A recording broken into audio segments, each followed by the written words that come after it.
Hello students, welcome to our channel T R solution academy. আজকে আমরা SSC group C এবং D এর যে প্র্যাকটিস ক্লাস করছিলাম তার আজকে আমাদের 5 নাম্বার ক্লাস। ওকে, তো চলো ক্লাসটা শুরু করা যাক। ফার্স্ট কোশ্চেন দেখো কি বলেছে, এ বি এর দ্বিগুণ কাজ করে। যদি বি একা কাজটি 18 দিনে সম্পূর্ণ করে তাহলে এ ওই কাজটি কত দিনে সম্পূর্ণ করবে। আচ্ছা, এটা আমরা এফিসিয়েন্সি ধরেও করতে পারি, রেশিও ফরম্যাটেও করতে পারি। ঠিক আছে, আমরা রেশিও ফরম্যাটে প্রেফার করব। ওকে, এ বি এর দ্বিগুণ কাজ করে, তাহলে এ আর বি এর এফিসিয়েন্সি রেশিও কত হবে? যদি বি আমার একটা কাজ করে তাহলে এ দুটো কাজ করবে, তাহলে তো দ্বিগুণ কাজ হলো। এফিসিয়েন্সি রেশিও যদি 2:1 হয় তাহলে টাইমের রেশিও কি উল্টে যাবে, মানে 1:2 হবে। যে এ যদি একটা কাজ একদিনে করে তাহলে বি সেই কাজটা দুদিনে করে। আচ্ছা, এবার বলেছে বি একা একটি কাজ 18 দিনে করে। আমি দেখতে পাচ্ছি বি একটা কাজ 2 ইউনিট টাইমে করছে, আর কোশ্চেনে বলে দিচ্ছে 18 দিনে করে। তাহলে 2 ইউনিটের ভ্যালু 18 দিন আমরা বলতে পারি? হ্যাঁ বলতে পারি। তাহলে একের ভ্যালু কত? 9 দুগুণি 18। তাহলে একের ভ্যালু পেয়ে গেলাম 9। তার মানে এর ওই কাজটা করতে 9 দিন সময় লাগবে, মানে সি অপশনটা কারেক্ট অ্যান্সার। ওকে, আচ্ছা, কেউ যদি বলো না আমরা নর্মালি কিছু ধরে কাজ করব আর কি, তাহলে বি যদি একদিনে একটা কাজ করে তাহলে এ একদিনে দুটো কাজ করছে। বি একদিনে একটা কাজ করে তাহলে 18 দিনে কটা কাজ করবে? 18 ইন্টু 1 মানে 18টা কাজ করবে। এই 18টা কাজ যদি এ কে দিয়ে করাতে হয় তাহলে এর কত সময় লাগবে? এ দুটো কাজ একদিনে করে, তাহলে 18টা কাজ 18/2 মানে 9 দুগুণে 18, 9 দিনে করবে, মানে সি অপশনটা কারেক্ট অ্যান্সার। ওকে, নেক্সট কোশ্চেন। একটি চৌবাচ্চা এ পাইপ ভর্তি করে 8 ঘন্টায় এবং বি পাইপ ভর্তি চৌবাচ্চা খালি করে 5 ঘন্টায়। চৌবাচ্চাটি 3/4 অংশ ভর্তি থাকলে কত ঘন্টায় পাইপ দুটি একসঙ্গে চৌবাচ্চাটিকে খালি করবে? আচ্ছা, এ করে 8 ঘন্টায় চৌবাচ্চাটি ভর্তি, এই জন্য প্লাস দিলাম। বি করে ভর্তি চৌবাচ্চা 5 ঘন্টায় খালি, তাহলে মাইনাস দিলাম। তাহলে 8 আর 5 এর লসাগু কত? 5 আর 40, 40 আমার টোটাল ওয়ার্ক হয়ে গেল। এর এফিসিয়েন্সি কত? 5/8, বি এর এফিসিয়েন্সি কত? 5/8। এ 1 ঘন্টায় 5 ইউনিট ভর্তি করে, বি 1 ঘন্টায় 8 ইউনিট খালি করে। এ 1 ঘন্টায় 5 ইউনিট ভর্তি করে, বি 1 ঘন্টায় 8 ইউনিট খালি করে। আচ্ছা, আমাকে বলেছে চৌবাচ্চাটি 3/4 অংশ ভর্তি আছে। টোটাল চৌবাচ্চাটা আমি ধরে নিচ্ছি 40 লিটারের বা 40 ইউনিটের। টোটাল চৌবাচ্চাটা 40 ইউনিটের। তাহলে এর 3/4 অংশ ভর্তি, তাহলে এর 3/4 অংশ কত? একে 3/4 দিয়ে গুণ করি, 4 দিয়ে 4 10 40, 3 10 30, তাহলে 30 ইউনিট আমার কি ভর্তি আছে। এবার এই ভর্তি অংশটা কত ঘন্টায় দুটো পাইপ একসাথে খালি করবে? আচ্ছা, এ 1 ঘন্টায় 5 ইউনিট ভর্তি করছে, বি 1 ঘন্টায় 8 ইউনিট খালি করছে। দুটো মিলে 1 ঘন্টায় 5 থেকে 8 বাদ দাও, -3। দুটো মিলে 1 ঘন্টায় 3 ইউনিট খালি করছে, -3 মানে 3 ইউনিট খালি করছে। যদি দুজনে 1 ঘন্টায় 3 ইউনিট খালি করে তাহলে 30 ইউনিট খালি করবে কত ঘন্টায়? 30/3 মানে 10 ঘন্টায়। তাহলে সঠিক উত্তর হয়ে যাবে 10, মানে বি অপশনটা কারেক্ট অ্যান্সার। ওকে, নেক্সট কোশ্চেন। চায়ের দাম 30% বৃদ্ধি পেয়েছে। বর্তমানে 1 কেজি চায়ের দাম 78 টাকা হলে পূর্বে 1 কেজি চায়ের দাম কত ছিল? আচ্ছা, বর্তমানে চায়ের দাম কত? 78 টাকা। পূর্বে কত ছিল আমি জানি না, কিন্তু চায়ের দাম বেড়েছে কত? 30% বেড়েছে। আচ্ছা, যদি চায়ের দাম পূর্বে এক্স টাকা থাকে, আমি 100 ইউনিট ধরে করলাম না, এটা আমি এক্স ধরেই করলাম, ঠিক আছে? যদি কারোর মনে হয় আমি 100 ইউনিট ধরে করব, বেশিরভাগ আমরা ইউনিট ধরেই করি, ঠিক আছে? কিন্তু কিছু কিছু এক্স ধরেও আমরা করতেই পারি, ঠিক আছে? আমি ধরে নিচ্ছি চায়ের দাম আগে ছিল এক্স ইউনিট টাকা, তাহলে এখন 30% বেড়েছে। তাহলে চায়ের দাম আগের থেকে এখন কত পার্সেন্ট হয়েছে? 130% হয়েছে। দেখো, 30% আমার বেড়েছে, তাহলে আগের থেকে এখন দামের পার্থক্য কত? আগের 130% আমার দাম এখন হয়েছে, তাই তো? এটার ভ্যালু 78 টাকা। 0 0 6 13 78, তাহলে এক্স এর ভ্যালু 6 10 60 টাকা। আগে ছিল চায়ের দাম 60 টাকা, এখন হয়েছে সেটা 78 টাকা, মানে সি অপশনটা কারেক্ট অ্যান্সার। আচ্ছা, 60 টাকার 30% কত? 60 টাকা 10% 6 টাকা, তাহলে 30% 3 6 18 টাকা। আগে ছিল চায়ের দাম 60 টাকা, এখন হয়েছে 18 টাকা, বেড়েছে, তাহলে 60 70 78, এই যে এখন চায়ের দাম 78 টাকা হয়েছে। ক্লিয়ার? নেক্সট, 10 জন পুরুষ 10 দিনে একটি কাজ শেষ করতে পারে, অন্যদিকে 12 জন মহিলা 10 দিনে সেই কাজটি শেষ করতে পারে। যদি 15 জন পুরুষ এবং 6 জন মহিলা একসাথে কাজ শুরু করে তাহলে তারা কত দিনে কাজটি শেষ করবে? আচ্ছা 10 জন পুরুষ, তাহলে 10টা মেন কয়দিনে একটা কাজ শেষ করে? 10 দিনে একটা কাজ শেষ করে। তাহলে M1 ইন্টু D1 করলাম। এইটা সমান সমানই 12 জন মহিলা, তাহলে 12 জন ওমেন কদিনে করে সেই কাজটা? 10 দিনে সেই কাজটা শেষ করে। ওকে। আচ্ছা যেহেতু এটা আমার টোটাল ওয়ার্ক হবে, তো এই লাইনে আমরা কাটাকাটি করব না। যেটা আমাদের ডেটা দিয়ে দেয় কোশ্চেনে সেইটা নিয়ে আমরা কাটাকাটি করব না। এখান থেকে যখন আমি এফিসিয়েন্সি বের করব, একটা লাইন করে তারপরে কাটাকাটি করব। একটা লাইন যদি নাও করতে চাই, তাও দেখো এই 10 এর সাথে এই 10 কেটে যায়, পড়ে থাকে 10m ইকুয়াল টু কত? 12w। 2 দিয়ে কাটলে 5, 2 দিয়ে কাটলে 6, তাহলে m/w কত বেরোবে? 6/5। এটা ক্লিয়ার করে দিই। তার মানে একটা পুরুষ যদি দিনে 6টা কাজ করে, একটা মহিলা দিনে 5টা কাজ করবে। ঠিক আছে, এফিসিয়েন্সি পেয়ে গেলাম। এখান থেকে আমরা এবার টোটাল ওয়ার্কটা বের করব। হয় m এর ভ্যালু এখানে বসাবো অথবা w এর ভ্যালু এখানে বসাবো। যেদিকেই বসাই দুটোই টোটাল ওয়ার্ক সেম বেরোবে। তাহলে চলো 6 যদি বসাই, 10 ইন্টু 6 ইন্টু 10, এটা আমাদের টোটাল ওয়ার্ক। এইটা আমাদের টোটাল ওয়ার্ক। এবার কথা, কোশ্চেনে বলেছে 15 জন পুরুষ এবং 6 জন মহিলা। 15 জন পুরুষ প্লাস 6 জন মহিলা একসাথে করলে কাজটা কত দিনে শেষ হবে? আচ্ছা 15 জন পুরুষ কটা কাজ করে? একটা পুরুষ 6টা কাজ করে, তাহলে 15 জন 15 ইন্টু 6টা কাজ করবে, যোগ একটা মহিলা দিনে 5টা কাজ করে, তাহলে 6টা মহিলা 6 ইন্টু 5টা কাজ করবে।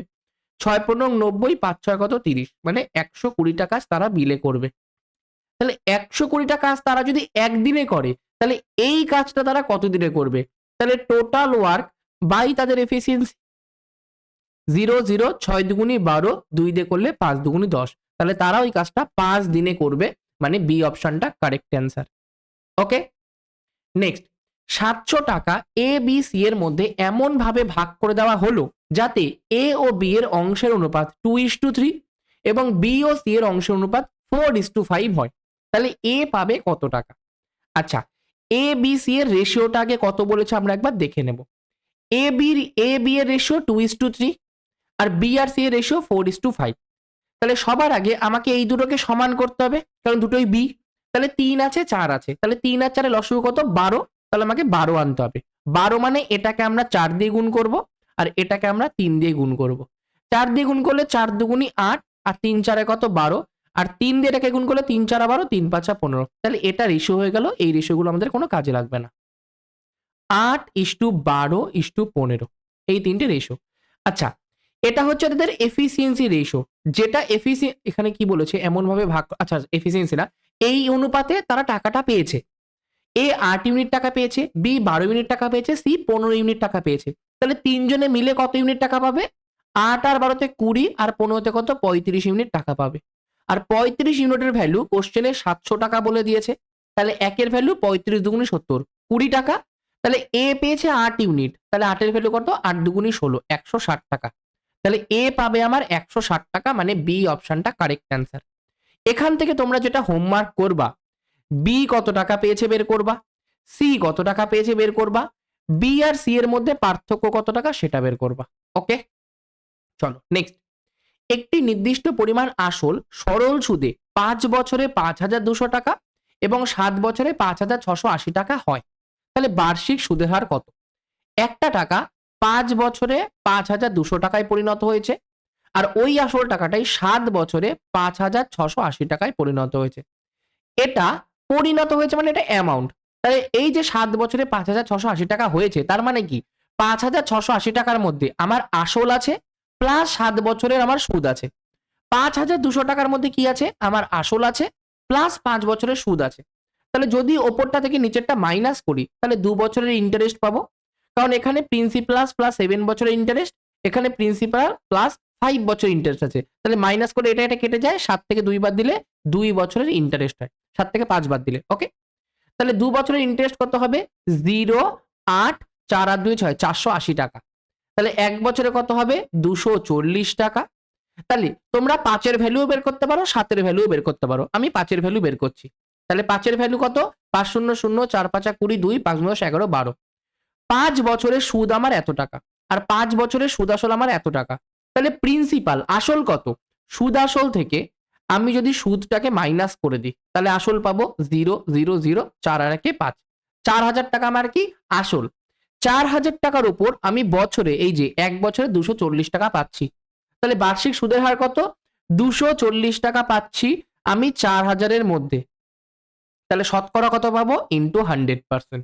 দুটো জিরো কেটে গেল, একটা জিরো 4 দিয়ে 4 6 24, তাহলে আমার 6% সুদের হার, মানে সি অপশনটা কারেক্ট অ্যান্সার। ওকে, নেক্সট কোশ্চেন। তিনটি সংখ্যার গসাগু 12, সংখ্যাগুলির অনুপাত যদি 2:4:5 হয়, তাহলে সংখ্যা তিনটির লসাগু কত? দেখো, যদি আমাদের দুটো সংখ্যার অনুপাত দিয়ে দেয়, যদি আমাদের দুটো সংখ্যার অনুপাত দিয়ে দেয় আর গসাগু দিয়ে দেয়, তাহলে লসাগু কি হবে? যেটা আমাদের গসাগু দেবে তার সাথে গুণ করবো সংখ্যা দুটোর অনুপাতকে। মানে ধরো দুটো অনুপাত দিয়ে দিয়েছে ধরো 4:5, আর তোমাকে গসাগু দিয়ে দিয়েছে 6, তাহলে লসাগু কত হবে? 4:5:6। কিন্তু যখনই আমার দুটোর থেকে বড় কোনো সংখ্যা দেয়, মানে 3টে সংখ্যার অনুপাত, 4টে সংখ্যার অনুপাত, এরকম যখন দেয়, তখন লসাগু বের করার জন্য ফার্স্টে এই যে অনুপাতটা দেখতে পাচ্ছ, এদের লসাগু বের করে নিতে হয়। তাহলে এদের লসাগু কত? 2 আছে, 4 আছে, 5 আছে। এদের লসাগু 2 1 2, 2 2 4, 5। তাহলে 5 2 10, 10 2 20, এদের লসাগু 20। অনুপাতের লসাগুর সাথে আমরা গসাগু গুণ করব, তাহলে আমি অ্যাকচুয়াল লসাগু পাবো। অনুপাতগুলোর লসাগুর সাথে যদি আমি গসাগু গুণ করি, তাহলে আমি অ্যাকচুয়াল লসাগু পাই, যেটা কত? 12 2 24, 240 আমাদের সঠিক উত্তর, মানে এ অপশনটা কারেক্ট অ্যান্সার। ওকে, নেক্সট। একটি ব্যাগে 50 পয়সা, 25 পয়সা এবং 1 টাকার মুদ্রা 5:8:1 অনুপাতে রয়েছে। ব্যাগটিতে মোট 55 টাকা থাকলে 25 পয়সার মুদ্রার সংখ্যা কত? দেখো, 50 পয়সা, 25 পয়সা আর 1 টাকা, এদের মুদ্রা সংখ্যার অনুপাত কত? 5:8:1। আমাকে বলেছে 25 পয়সার মুদ্রার সংখ্যা কত? 25 পয়সা আছে এখানে দেখো 8 ইউনিট, 25 পয়সার মুদ্রা আছে 8 ইউনিট, তাহলে যেটা অ্যান্সার হবে সেটা 8-এরই মাল্টিপল হবে, মানে 8-এরই একটা গুণিতক হবে। প্রথমটা 25 8 দ্বারা বিভাজ্য না, পরেরটা 75 8 দ্বারা বিভাজ্য না, পরেরটা 78 8 দ্বারা বিভাজ্য না, তাহলে ডি অপশনটাই সঠিক উত্তর হতে পারে। তো আমরা একবার চেক করে নিই, ডি অপশনটাই সঠিক উত্তর হবে, তাও আমরা একবার চেক করে নিই। যদি আমি 8-এর জায়গায় 80 বসাই, মানে 10 দিয়ে গুণ করেছি, তাহলে 5-এর জায়গায় 50 হবে আর 1-এর জায়গায় 10 হবে। 50 পয়সার মুদ্রা যদি 50টা থাকে, তাহলে ক টাকা হচ্ছে? 25 টাকা। 25 পয়সার মুদ্রা যদি 80টা থাকে, তাহলে ক টাকা হচ্ছে? 20 টাকা। 1 টাকার মুদ্রা যদি 10টা থাকে, তাহলে টাকা কত হচ্ছে? 10 টাকা। যোগ করো, 25 আর 20-তে 45 আর 10-এ কত? 55। তোমার কোশ্চেনে বলে দিয়েছে মোট আমার 55 টাকাই আছে, তাহলে ডি অপশনটা আমাদের কারেক্ট অ্যান্সার। ঠিক আছে, নেক্সট। একটি স্কুলে বালক এবং বালিকাদের সংখ্যার অনুপাত 3:2। যদি 20% বালক এবং 25% বা 25% আবার শতাংশ, যে কোনো একটা হবে, হয় 25% হবে বা 25% হবে, ঠিক আছে। 25% বালিকা বৃত্তি পায়, তাহলে বৃত্তি পায় না এমন পড়ুয়াদের সংখ্যা হলো কত? ঠিক আছে, আচ্ছা দেখো, ফার্স্টে আমাকে বলেছে বয় আর গার্লের রেশিও কত বলেছে? 3:2। যে বালক ও বালিকার সংখ্যানুপাত 3:2, যেহেতু এটা পার্সেন্টেজের অঙ্ক, তো আমরা উভয় দিকে 100 গুণ করে দিচ্ছি, ঠিক আছে। অনুপাতের দুদিকে যা ইচ্ছা গুণ করতে পারি, যা ইচ্ছা ভাগও করতে পারি। ওকে, তাহলে ধরে নেব বালক আছে আমার 300 জন। বালক যদি 300 জন হয়, তার মধ্যে 20% বালক আমার বৃত্তি পেয়েছে। 20% বালক যদি বৃত্তি পায়, তাহলে পায়নি কত পার্সেন্ট? 80% বালক পায়নি। আচ্ছা, যদি 25% বালিকা বৃত্তি পায়, তাহলে কতজন বৃত্তি পায়নি? 75% বালক বৃত্তি পায়নি। আচ্ছা, 300-র 80% কত হয়? 300-র 10% 30, তাহলে 80% 3 8 24, 240। আচ্ছা, 200-র 75% কত হয়? আচ্ছা, 75%কে আমরা 3 গুণ 25% বলতে পারি। 25% মানে 1/4, তাহলে 200-র 1/4 কত? 50, তার সাথে 3 গুণ, 3 5 15, 150। অথবা ডিরেক্ট তোমরা করতেও পারো, যদি কারোর বুঝতে অসুবিধা হয়, এর 75%, তাহলে 2 0 2 0, 75 দুগুণে 150। 150 জন আমার মেয়ে বৃত্তি পায়নি, 240 জন আমার ছেলে বৃত্তি পায়নি, তাহলে মোট কত জন বৃত্তি পায়নি? তাহলে এই দুটোকে যোগ করে দেবো, করলে 0 5 আর 4 9, 2 আর 1 3, 390 জন বৃত্তি পায়নি। কতর মধ্যে? 300 জন ছেলে আর 200 জন মেয়ে, মানে টোটাল 500 জন আমার স্টুডেন্টের মধ্যে 390 জন বৃত্তি পায়নি। তাহলে এটা কত শতাংশ? এটা হচ্ছে 390 জন পায়নি বৃত্তি 500-র মধ্যে, শতকরা কতজন পায়নি? ইন্টু 100%। দুটো জিরো, 5 দিয়ে করলে 5 7 35, 36 8, 5 7 35, 36 37 38 40, 5 8 কত? 40। 78% আমার স্টুডেন্ট বা 78% পড়ুয়ারা বৃত্তি পায়নি। সি অপশনটা কারেক্ট অ্যান্সার। ওকে, নেক্সট, কোনো জিনিস 450 টাকায় বিক্রি করলে বিক্রেতার 12.5% লাভ হয়, জিনিসটার ক্রয় মূল্য কত টাকা? আচ্ছা, 12.5%-এর ফ্র্যাকশনাল ভ্যালু কত? 1/8। তাহলে আমার লাভ হয়েছে 12.5%। মানে যদি আমার কোনো জিনিসের দাম 8 টাকা হয়, তার মধ্যে 1 টাকা লাভ হয়েছে, 1 টাকা আমার প্রফিট হয়েছে, তাহলে বিক্রি কততে করেছি? 9 টাকায়। কোনো বস্তুর দাম 8 টাকা হলে সেটাকে আমি যদি 9 টাকায় বিক্রি করি, তাহলে আমার 12.5% লাভ হয়। তাহলে ক্রয় মূল্যের সাথে যদি সেলিং প্রাইসের, কস্ট প্রাইসের সাথে যদি সেলিং প্রাইসের রেশিও বের করি, সেটা 8:9 হয়। যদি কোনো কিছুর ক্রয় মূল্য 8 টাকা হয়, 9 টাকায় বিক্রি করে 12.5% লাভ হচ্ছে। এখানে বলেছে 450 টাকায় বিক্রি করছি, তাহলে 450 টাকাটা কি? আমার বিক্রয় মূল্য, মানে সেলিং প্রাইস। তাহলে এটা এই 9 ইউনিটের সমান হবে। আমি যদি ধরে নিই একটার ক্রয় মূল্য 8 ইউনিট টাকা, তাহলে 12.5% লাভ হচ্ছে, মানে 9 ইউনিটে বিক্রি করছে। তাহলে এই 9 ইউনিটের ভ্যালু কোশ্চেনে 450 টাকা দিয়ে দিয়েছে। একের ভ্যালু কত? 5 নং 45, 50 টাকা। তাহলে 8 ইউনিট মানে জিনিসটার ক্রয় মূল্য কত? 5 8 40, 400 টাকা। তাহলে জিনিসটার ক্রয় মূল্য কত হবে? 400 টাকা। 400 টাকা অপশনে নেই। কোনো জিনিস 450 টাকায় বিক্রি করলে বিক্রেতার 12.5% লাভ হয়, জিনিসটার ক্রয় মূল্য কত? জিনিসটার ক্রয় মূল্য 450 হবে, 400 হবে, ঠিক আছে? তাহলে এটা আমাদের কারেক্ট অ্যান্সার, যে জিনিসটার ক্রয় মূল্য আমার 400 টাকা। 400 টাকার জিনিসে আমি 400 টাকার জিনিসকে আমি 50 টাকায় বিক্রি করছি এক্সট্রা লাভে। তাহলে 50 টাকা লাভ হচ্ছে কতর মধ্যে? 400-র মধ্যে। শতকরা কত? 100%। দুটো জিরো, দুটো জিরো, 4 দিয়ে করলে 4 12 48, 20, 4 5 20। এই যে 12.5% আমার প্রফিট হচ্ছে। তাহলে 400 টাকাটা হচ্ছে জিনিসটার ক্রয় মূল্য। ঠিক আছে? ওকে। আশা করি ক্লাসটা ভালো লেগেছে। ক্লাসটা ভালো লাগলে প্রত্যেককে বলব ক্লাসটাকে একবার লাইক করে দিও।